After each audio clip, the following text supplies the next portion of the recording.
Ini terkenal ya, namanya Silabata Paramasa. Ada yang pernah mendengar? Belum ya? Ada yang sudah, ada yang belum ya? Silabata Paramasa. Silabata Paramasa. Nah, apa yang dimaksud melekat pada ritual dan upacara? Salah satunya adalah dalam ajaran Sang Buddha, misalkan Bapak Ibu diajak untuk ikut satu upacara, lalu dilakukanlah upacara beragam macam rupa. Ya, saya dulu juga pernah ikut upacara. Jadi dalam upacara yang saya jalani, ada gurunya dari luar negeri didatangkan, kusyuk sekali. Yang hadir jumlahnya sekitar seperti ini juga. Ya. Kemudian gurunya itu memutar-mutar api lilin, masukkan ke kepala saya. Ini ya. Katanya saya sudah mencapai nibbana, Bapak Ibu. Beneran. Jadi selesai semuanya dilakukan ritual itu, semuanya tepuk tangan, selamat, selamat. Kenapa selamat, katanya? Kamu sudah mencapai nibbana. Tapi saya mikir-mikir, lah kok nggak ada bedanya? Apa bedanya nih sebelum dan sesudah? Nggak ada bedanya. Tapi semuanya pada meriah begitu. Selamat, selamat. Saya senang juga ya dikasih selamat ya. Wah, sudah nibbana. Terus saya pulang rumah. Wah, saya sudah nibbana. Oh, nibbana seperti ini. Untung ya. Untung hari ini saya paham kalau itu tidak benar gitu.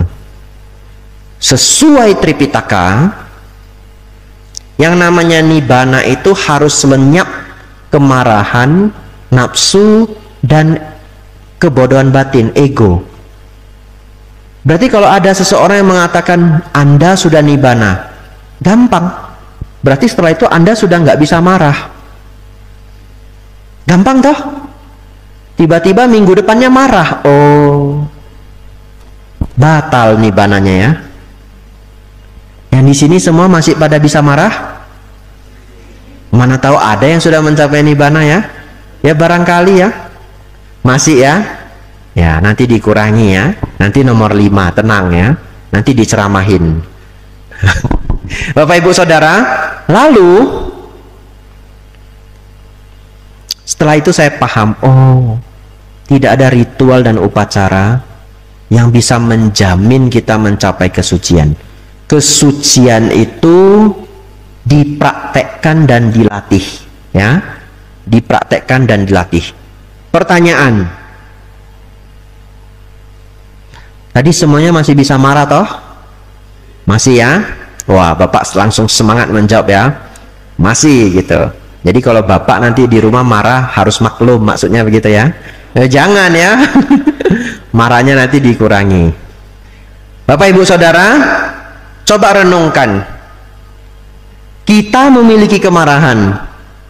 Kemudian ada seseorang, atau pertanyaan saya, bisa ndak kita minta seseorang, kita bayari duit 50 juta, minta dia buat upacara sedemikian rupa mau bagaimana terserah, kemudian kemarahan kita bisa lenyap. Ada upacara seperti itu? Tidak ada ya. Kalau ada, wah saya mau ikut juga. Nggak ada. Yang ada dikibuli ya.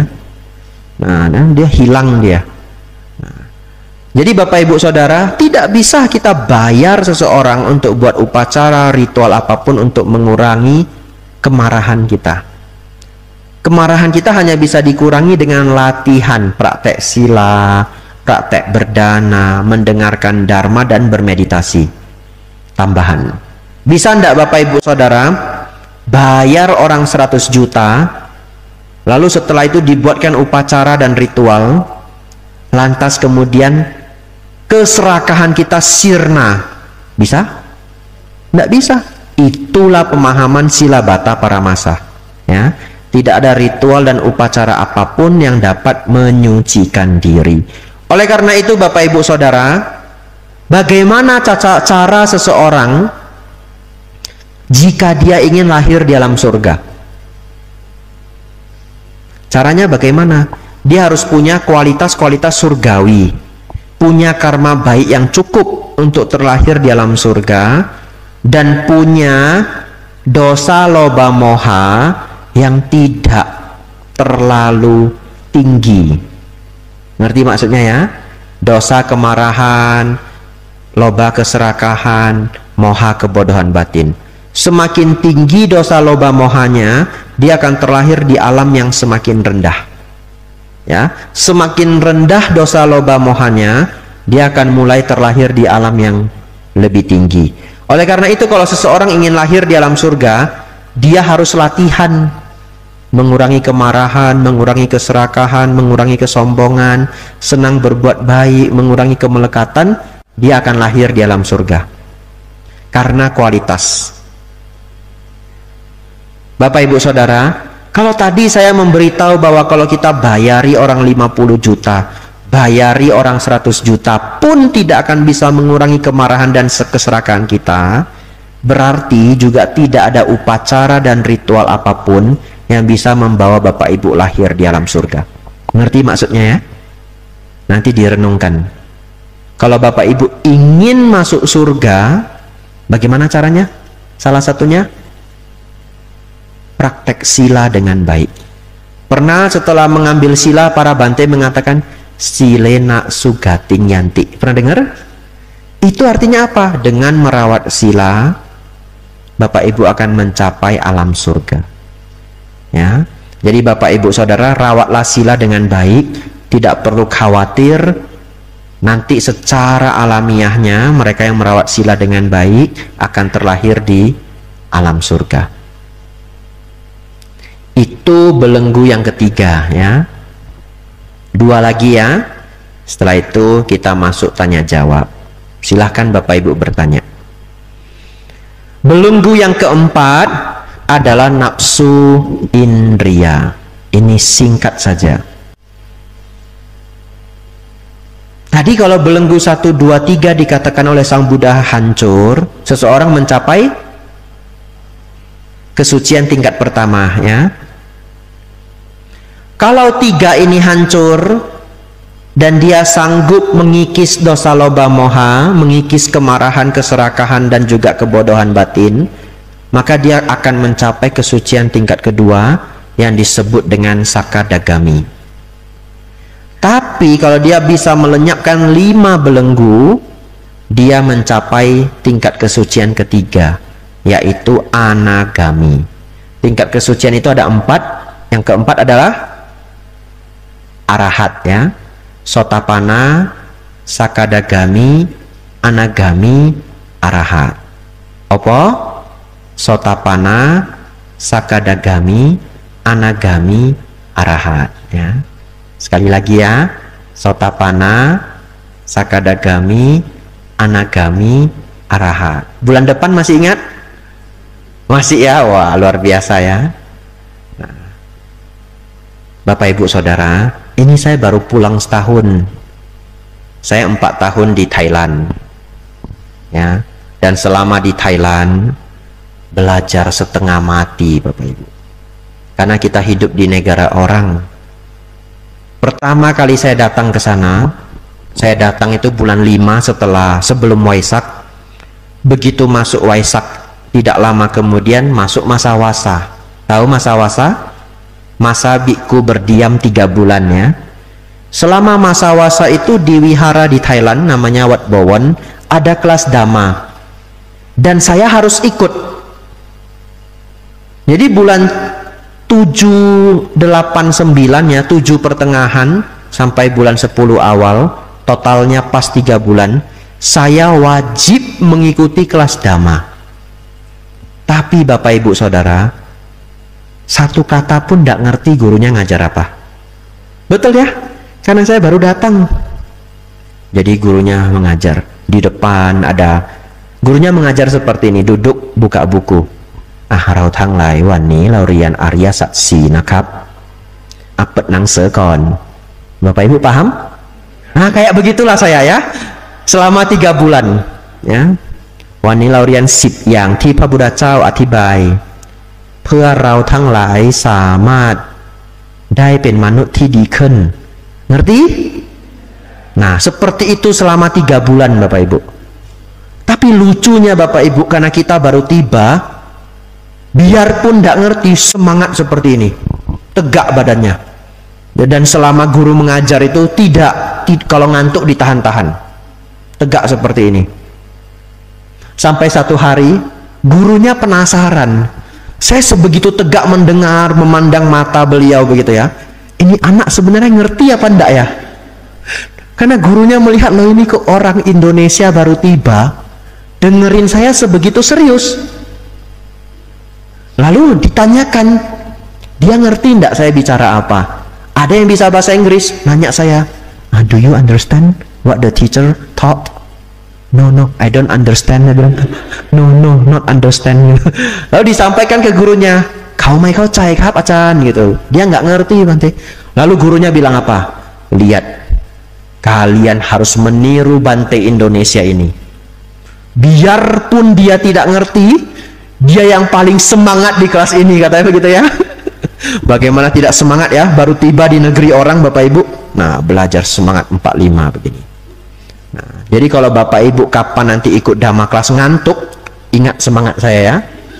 Nah, Bante Abhijato itu loh, enggak ngerti saja semangat, kita yang ngerti mesti lebih semangat ya. Bapak Ibu tegak begini. Nah, biarpun ngantuk ditahan. Nah, Bapak Ibu Saudara, ketika saya di sana, karena pagi, siang, sore belajar tidak paham sedikit pun, akhirnya saya bertekad, saya harus bisa bahasa Thai secepat mungkin. Kalau enggak, saya datang ke sini itu nggak ada gunanya. Karena saya ketemu guru sehebat apapun, saya nggak bisa dapat ilmunya, betul ya? Karena gurunya ngajar semuanya dalam bahasa Thai. Saya bertekad, mesti bisa secepat-cepatnya. Sejak itu saya mulai menghafal Bapak Ibu. Nah, pintu bahasa Thainya praktu. Apa pintu Bapak Ibu? Praktu ya. Nah, kunci bahasa Thainya kunce. Apa kunci? Gampang ya Bante ya? Iya gampang. Nah, pergi sana ambil kunci, bukakan pintu. Au kunce ma le pai patu pai gitu. Apa Bapak Ibu? Cuma kedengaran kunci sama praktu ya. Cara belajarnya gimana Bante? Caranya dihafal sebiji demi sebiji, sebiji demi sebiji. Dinding, kampeng, kampeng. Ini. Lalu saya begini, kampeng, kampeng, kampeng. Iya, 10 menit Bapak Ibu. Kampeng, kampeng, kampeng, kampeng, kampeng. Sudah hafal. Jam, itu jam dinding. Nalika, nalika, nalika, nalika, nalika, nalika, nalika, nalika, nalika. Bunga ya. Dok mai. Nadanya harus pas. Dok mai, dok mai. Saya hafal 10 menit, sudah habis setengah jam ya, betul ya? Terus baca lagi, nanya ini, kayak kita belajar waktu SD, ditutup gitu ya. Dinding, apa ya dindingnya? Tadi ngapal 10 menit sia-sia Bapak Ibu. Itu saking susahnya. Sudah ngapal 10 menit sia-sia. Diintip, depannya K, kampeng. Ingat ya? Nah, kampeng. Nah, setelah ingat hafal lagi 3 menit. Kampeng, kampeng. Kadang sudah bosen sambil jalan ke sana kemari. Kampeng, kampeng ya. Nanti Bapak Ibu tidur mimpi Bapak Ibu kampeng, kampeng. Apa jam dinding? Nalika. Apa bunga? Dok mai ya. Dok mai. Apa kunci? Pintu apa? Wah, berbakat semua ya. Minggu depan kelas bahasa Thai saja ya. Ya. Jadi Bapak Ibu Saudara, sulitnya adalah ternyata kalau ngafal 5 itu ndak terlalu sulit. Praktu, kunce, kampeng, nalika, dokmai, 5 ya. Kalau 50 gimana? Ternyata kalau ngafal 50 ini kepala panas seperti genset itu. Beneran. Saking capeknya menghafal, ini panas sekali. Jadi pas jam makan siang terima dana makan itu saya udah nggak ngomong apa-apa. Terima, mukanya lesu begini. Kenapa? Dari pagi saya sudah menghafal. Targetnya satu hari 100 kosakata. Nggak pernah dapat. Dapatnya cuma 70. Ya enggak apa-apa ya. Targetnya 100 dapat 70. Kadang 65. Kadang saking semangatnya Bapak Ibu, saya nyetel alarm itu jam 4 pagi bangun. Saking semangatnya, badan saya ini bangun 2:30 dan nggak mau tidur lagi. Begitu kebangun 2:30, seger, badan ini udah seger. Saya lihat apa itu? Nalika ya. Paidu nalika, du itu melihat, du nalika. Du nalika jam 2:30. Ini saking pengennya belajar ya. Terus saya mulai menghafal. Dari pagi sampai malam jam 10. Tentu banyak kegiatan ya, pindah patah, makan siang, bersih-bersih. Sambil bersih-bersih Bapak Ibu Saudara, sambil nyapu. Kampeng, ya sambil nyapu saya bawa kertas, nanti dicatat gitu. Nah itu perjuangan saya. Akhirnya setelah 6 bulan mulai bisa ngobrol sama orang Thai. Tahun depannya saya ikut lagi kelas yang sama dan sudah bisa paham 90%. Senangnya minta ampun. Dan duduk sama teman yang bisa bahasa Inggris. Jadi kalau ketemu kosakata yang kita tidak tahu, cepet-cepet nanya ya. Nah contoh ketemu kata tawon ya, langsung tanya tawon plewa arai artinya apa. Nanti dia bilang, dia jelaskan tawon itu abadi ya. Tawon tak ajari yang gampang dah ya, dari tadi yang susah-susah ya. Kalau nanti Bapak Ibu ke Thailand, hafal ini kamar mandi supaya bisa pinjam toilet. Betul toh? Nah, apa kamar mandi? Hong nam. Hong nam. Jadi Bapak Ibu Saudara, memang orang Thai kalau ngomong itu melambai-lambai. Nah, melambai-lambai. Hong nam itu artinya toilet. Nah, kalau orang Thai menyapa, mereka menyapa dengan sawaddi. Kalau yang perempuan sawaddika. Kalau laki-laki sawaddikrab. Nah, itu menjadi perbedaan. Yang beda cuma 2 itu. Sisanya sama semua. Hanya ka dan krab saja. Jadi kalau perempuan mau menyapa sawaddika. Kalau laki-laki sawaddikrab. Ini terakhir. Setelah itu kita lanjut belajar ya. Ini terakhir. Tidak terlalu lama. Kalau enggak nanti belenggunya nggak habis-habis, lihat. Masih banyak belenggu kita ya. Terakhir. Unik sekali di bahasa Thailand, kata ka untuk perempuan dan krab untuk laki-laki juga artinya iya atau setuju. Contoh ya, kalau ditanyakan, besok kamu berangkat sekolah jam 8 ya? Iya. Kalau bahasa Thainya apa? Kap atau krab gitu ya. Kalau formalnya krab, tapi kalau bahasa sehari-hari R-nya hilang. Kap gitu. Besok kamu dijemput papa ya? Kap artinya iya. Setuju juga kap, iya juga kap. Tapi satu lagi fungsinya. Kalau ngobrol sama orang, kita masih mendengarkan, kita juga bilang kap. Kap itu artinya saya dengerin gitu, tapi bukan artinya setuju gitu. Atau kalau perempuan ka gitu.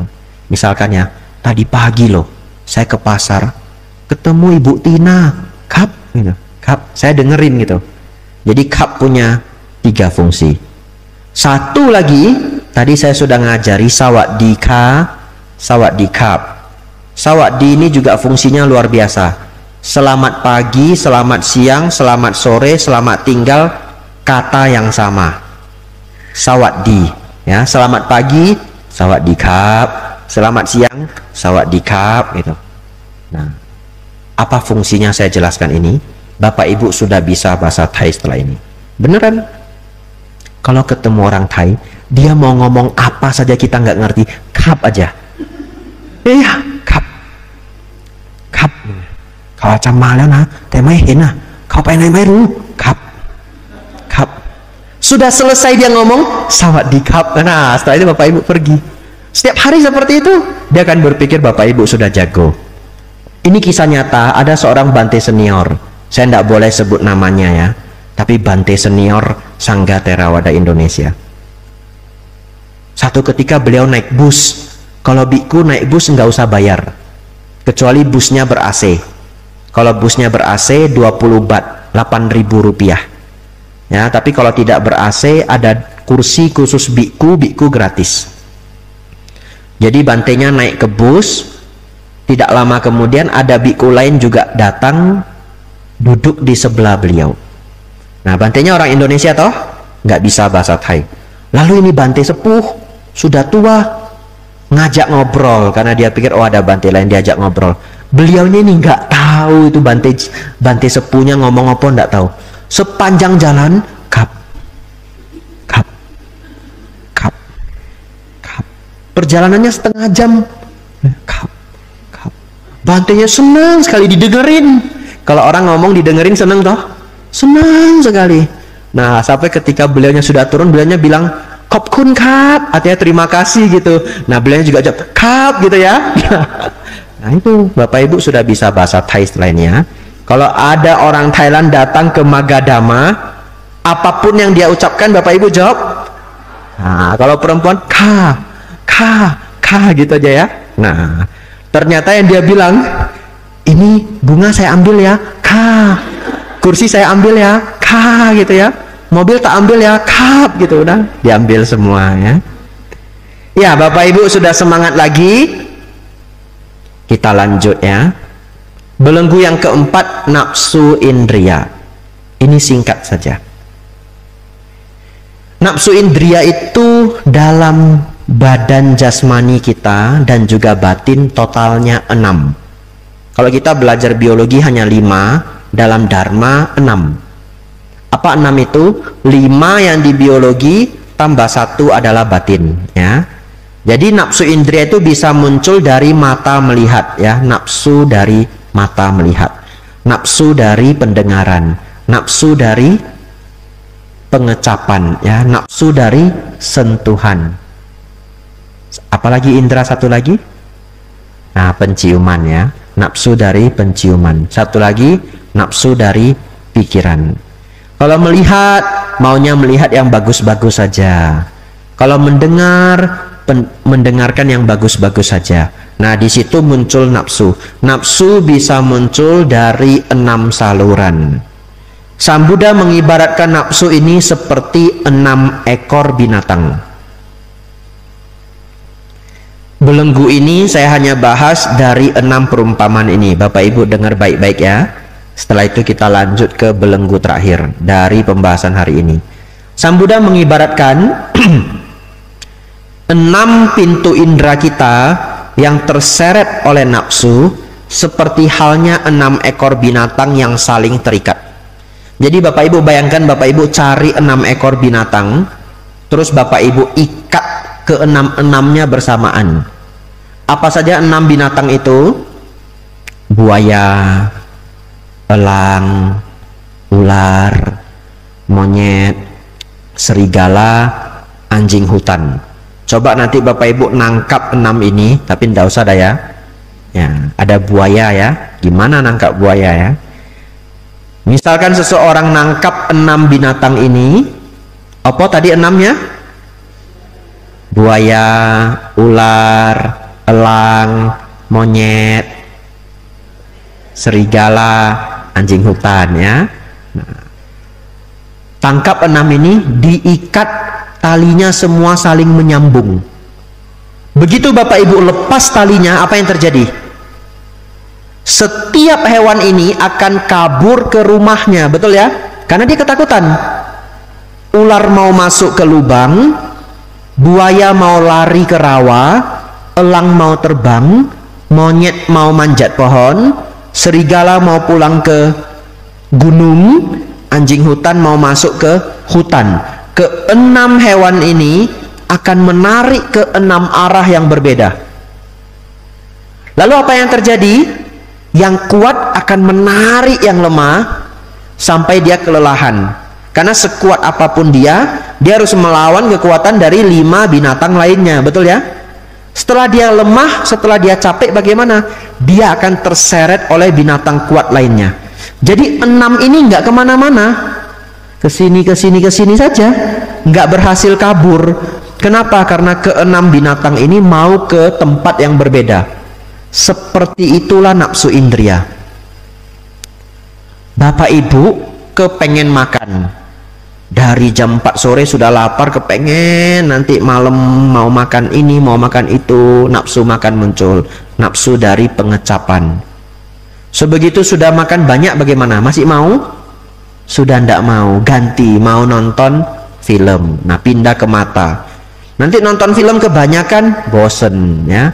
Maunya apa? Yang lain lagi, yang lain lagi, yang lain lagi, silih berganti. Itulah uniknya nafsu indria. Yang pertama membawa ketagihan, yang kedua silih berganti.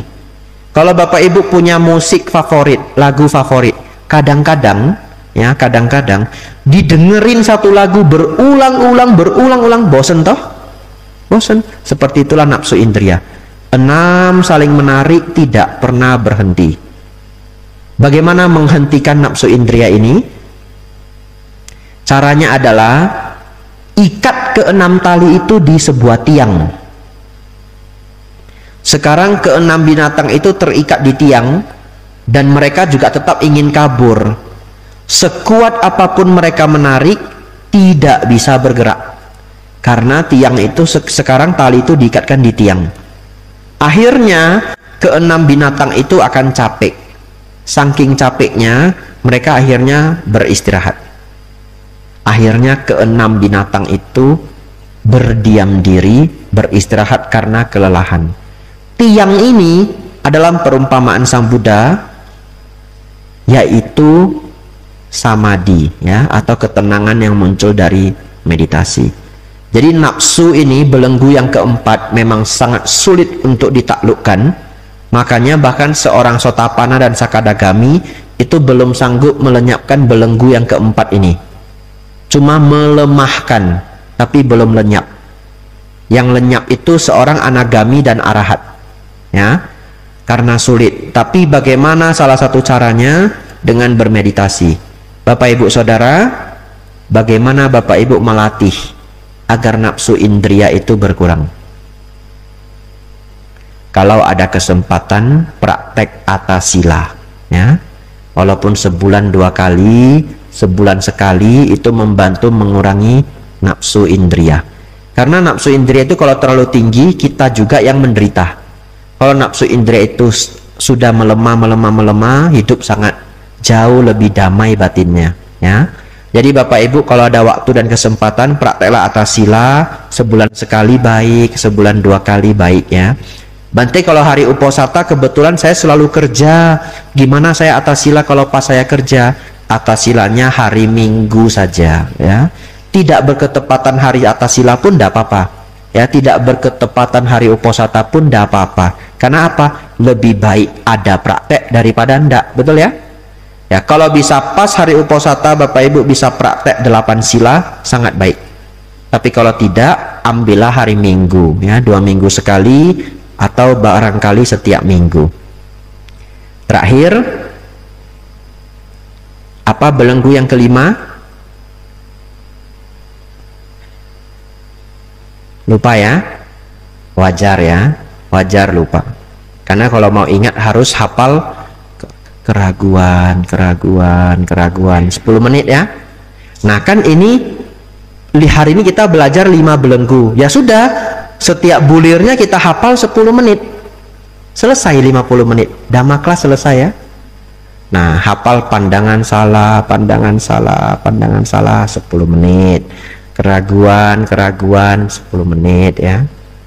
Yang ketiga, kemelekatan pada upacara dan ritual. Yang keempat, nafsu indria. Yang kelima, dendam dan dengki ya, atau kemarahan dan kedengkian. Ya, ini jelas sekali. Kemarahan dan kedengkian itu jelas sekali, bahkan tidak dijelaskan pun kita tahu. Bapak Ibu pernah marah? Pernah ya? Manusia pada umumnya pernah iri hati? Pernah ya? Apakah banyak, apakah sedikit ya? Ya. Pada seorang anagami, kesucian tingkat ketiga, dendam dan dengki ini hancur. Jadi seorang anagami itu tidak ada kemarahan sedikit pun, tidak bisa iri hati sedikit pun. Apalagi seorang arahat ya. Ya, itu pembahasan 5 belenggu kita hari ini. Bapak Ibu Saudara, ini terakhir ya. Setelah ini kita selesai dhamma kelas kita. Tidak terasa hampir setengah jam, hampir sudah 1,5 jam ya. Kita ingat kembali 5 belenggu ini ya. Kita hafal karena sangat penting. Bapak Ibu belajarlah untuk melenyapkan 3 yang pertama agar Bapak Ibu bisa mencapai sotapanna. Lalu yang belenggu yang keempat dan kelima dipahami untuk dilemahkan. Ya, sangat sulit untuk mencapai tingkat anagami. Mau menghancurkan kemarahan itu sangat sulit, hanya bisa dihancurkan melalui meditasi. Ya. Jadi umat berumah tangga biasanya cukup sulit melakukan ini karena sibuk bekerja, ya. Karena sibuk bekerja, jam meditasinya tidak tinggi. Nah, tapi setidaknya berjuanglah untuk mencapai tingkat sotapanna. Seorang sotapanna itu pasti akan mencapai nibbana paling lama 7 kehidupan, ya. Jadi sebenarnya kalau seseorang mencapai sotapanna ya pasti mencapai nibbana gitu. Secara sederhananya ya mencapai sotapanna bisa dikatakan seperti pencapaian nibbana yang tertunda.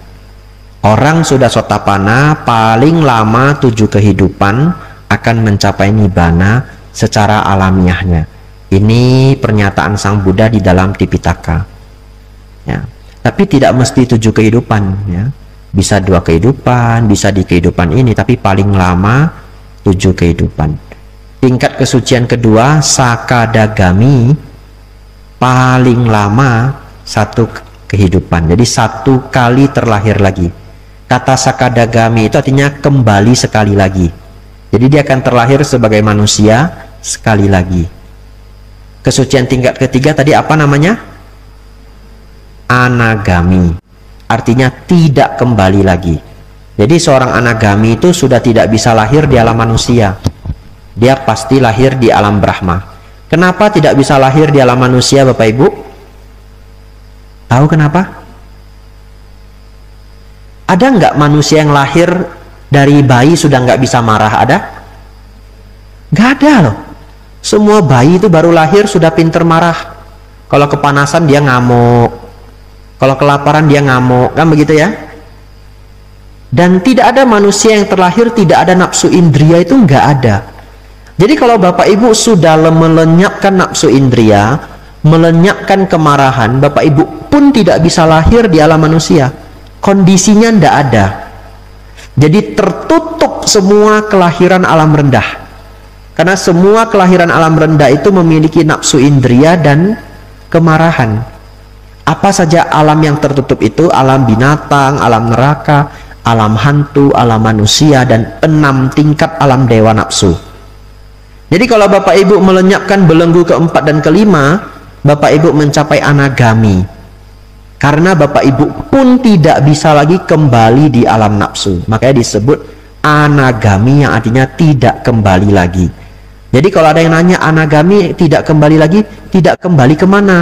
Tidak kembali ke alam nafsu. Dia lahir di alam Brahma dan akan mencapai nibbana di alam tersebut. Ya, baik.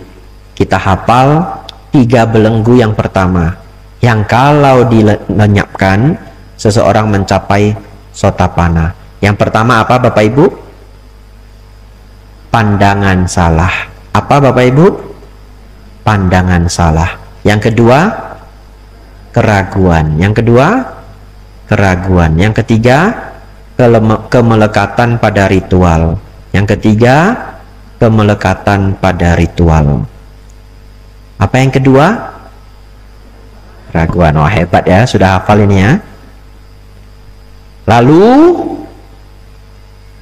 bisa melenyapkan yang keempat dan kelima, seseorang mencapai anagami ya. Apa yang keempat? Nafsu indria. Apa yang keempat? Nafsu indria. Yang kelima, dendam dan dengki ya. Dendam dan juga kemarahan ya. Jadi kemarahan dan kedengkian. Kemarahan dan kedengkian. Kemarahan dan kedengkian. Itu 5 belenggu dari 10 sebenarnya. Jadi kalau ingin mencapai arahat masih ada 5 lagi. 5 lagi apa? Saya sebutkan saja ya, tidak saya bahas ya. Yang keenam, nafsu akan keberadaan materi. Yang ketujuh, nafsu akan keberadaan non materi. Yang kedelapan, nah ini Bapak Ibu akan terkejut ini kalau Bapak Ibu menyimak. Belenggu yang kedelapan itu kesombongan. Jadi bagi saya yang setelah membaca ini cukup terkejut. Ternyata sulit loh melenyapkan kesombongan. Coba renungkan. Seorang anagami pun masih bisa sombong. Lucu enggak? Kan anagami itu sudah melenyapkan 5 belenggu, betul ya? Kemarahan sudah lenyap. Dendam sudah lenyap. Dengki sudah lenyap. Tapi masih sombong. Jadi kalau Bapak Ibu satu ketika ketemu orang, sabar, gak gampang marah, tapi kok rada sombong ya. Nah Bapak Ibu sudah tahu, karena kesombongan itu sulit dilenyapkannya. Bahkan di sini adalah belenggu nomor 8. Tapi jangan mulai besok Bapak Ibu jadi boleh sombong. Nah kata Bante Abhijato, sombong itu susah dilenyapkan. Saya agak sombong ya kamu maklum. Jangan begitu ya. Ya, nomor 9 kegelisahan, nomor 10 ketidaktahuan, kedunguan ya. Tapi ini harus dibahas panjangnya. Jadi seseorang ingin mencapai arahat, dia masih punya 5 tugas lagi untuk dilenyapkan. Hari ini Bapak Ibu setidak-tidaknya sudah mengetahui apa itu 5 belenggu rendah. Belenggu semuanya 10. Yang 5 pertama disebut 5 belenggu rendah, 5 yang terakhir itu disebut 5 belenggu tinggi. Setidak-tidaknya Bapak Ibu ingat nomor 8 adalah kesombongan. Jadi mulai besok ketemu orang sombong nomor 8 ya. Begitu ketemu orang sombong, dia nomor 8 gitu kodenya ya. Ya. Oh dia nomor 8. Waduh, gara-gara saya ini muncul istilah baru ya. Ya. Kadang saya pakai juga ya ke teman-teman saya yang sudah saya ajari 10 belenggu ini. Bante dia orangnya bagaimana? Ya agak nomor 8 ya. Ya Bapak Ibu Saudara, demikian pelajaran kita hari ini pas 8.30, 1,5 jam. Luar biasa Bapak Ibu menyimak sampai akhir. Tidak gampang mendengarkan dhamma kelas yang cukup mendalam ya, walaupun perjuangan. Tadi ada beberapa saat Bapak Ibu mulai ngantuk ya, saya masukkan cerita supaya Bapak Ibu semangat lagi. Ngantuk lagi, saya ajak menghafal bahasa Thai supaya semangat lagi. Nah jadi Bapak Ibu tidak tahu toh kenapa saya kasih cerita-cerita, karena saya lihat Bapak Ibu mulai ngantuk ya. Nah apa itu jam dinding? Nalika ya. Pintu apa? Praktu ya. Kunci apa? Dinding apa? Ampeng ya. Satu yang susah, coba ada nggak yang masih ingat? Bunga apa? Oh waduh pada hafal ya. Waduh berbakat semua ya. Ya mari semoga Bapak Ibu senantiasa berbahagia, semakin maju dalam dhamma.